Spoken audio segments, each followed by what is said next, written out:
Inspector of police topic, ఈయన Venu sub inspector of police topic. మీ ఇద్దరం కూడా నసరాపేట ట్రాఫిక్ పోలీస్ స్టేషన్లో పనిచేస్తున్నాము. నేను వచ్చిన ఒక 5 నెలలు అవుతుంది. వచ్చిన తర్వాత ఈ నసరాపేట ఇది కొత్తగా జిల్లా హెడ్ క్వార్టర్ అయింది. దాదాపు 4 years నుంచి ఒక 1.5 lakh పీపుల్ ఉండొచ్చు. తర్వాత ఈ బయట నుంచి వచ్చేవాళ్ళు పోయేవాళ్ళు 50,000 ఉండొచ్చు. టోటల్గా 2 lakhs మంది ఉంటారు మొత్తం నసరాపేటలో డైలీ. ఈ యొక్క పట్టణానికి, యొక్క మినీ పట్టణానికి జిల్లా హోదా ఇచ్చారు, జిల్లా క్యాపిటల్ అయింది. అందువలన నసరాపేటకి ఓవర్గా ఎక్కువ వెహికల్స్, దాదాపు జిల్లా అయిన తర్వాత 200-300 వెహికల్స్ పెరిగినాయి. పబ్లిక్ బాగా మూవింగ్ అయిపోయింది. కానీ రోడ్స్ మటుకు పెరగలే. రోడ్స్ అలాగే ఉన్నాయి. మెయిన్ మల్లమ్మ సెంటర్ కానీ, కోట సెంటర్ కానీ, మయూరి సెంటర్ కానీ, క్లాక్ టవర్ కానీ, మనకి ఈ రైల్వే గేటు రోడ్డు కానీ, ఇంపార్టెంట్ చిత్రాలయ కానీ, ఎక్కడ రోడ్స్ అక్కడే అలాగే ఉన్నాయి. అవి ఎలాంటి ఎక్స్టెన్షన్ జరగలేదు, ఎంక్రోచ్మెంట్లు జరగలేదు. అందువలన ఈ రోడ్లలోనే ఈ రోడ్లు దాదాపు 50 సంవత్సరాల క్రితం నసరాపేట పట్టణానికి సరిపడా ఉన్నాయి.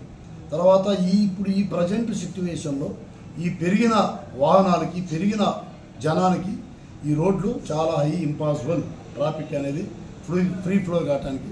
అయినా కూడా ట్రాఫిక్ పోలీసు నా ఆధ్వర్యంలో సుమారు ఒక 18-19 మంది ఉన్నాం. మేమందరం కూడా 2 షిఫ్ట్లు వేసుకొని డైలీ ఎక్కడ కూడా ట్రాఫిక్ ఆగకుండా నసరాపేట పట్టణంలో ట్రాఫిక్ అనేది ఎక్కడ ఒక సిగ్నల్స్ దగ్గర తప్పితే ఎక్కడ కూడా మ్యాక్సిమం 90% ఆగకుండా పంపిస్తూనే ఉన్నాం. ట్రాఫిక్ అనేది అందరూ కూడా కష్టపడి పనిచేస్తున్నారు ట్రాఫిక్ పోలీస్ స్టేషన్ అందరూ.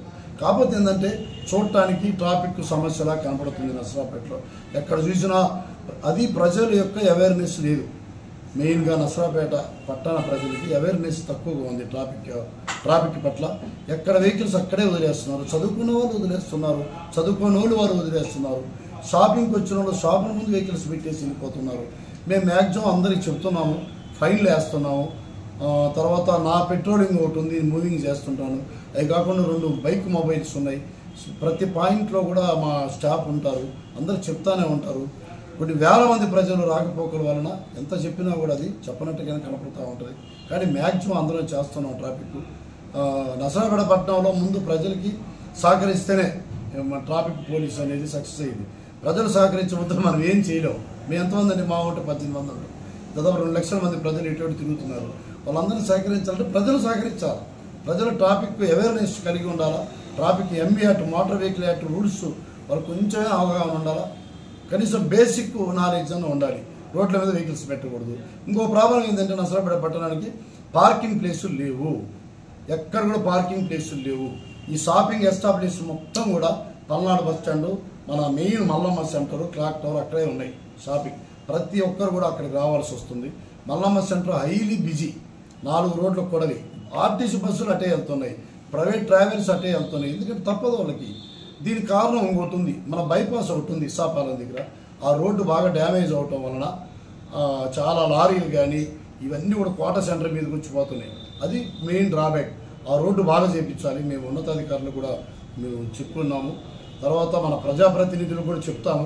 కొంచెం ఆ రోడ్డు బాగా చేస్తే మనకు కొంతవరకు మనకు ఫ్రీ ఫ్లో అయ్యే అవకాశం ఉంది ట్రాఫిక్ నసరాపేట పట్టణంలో.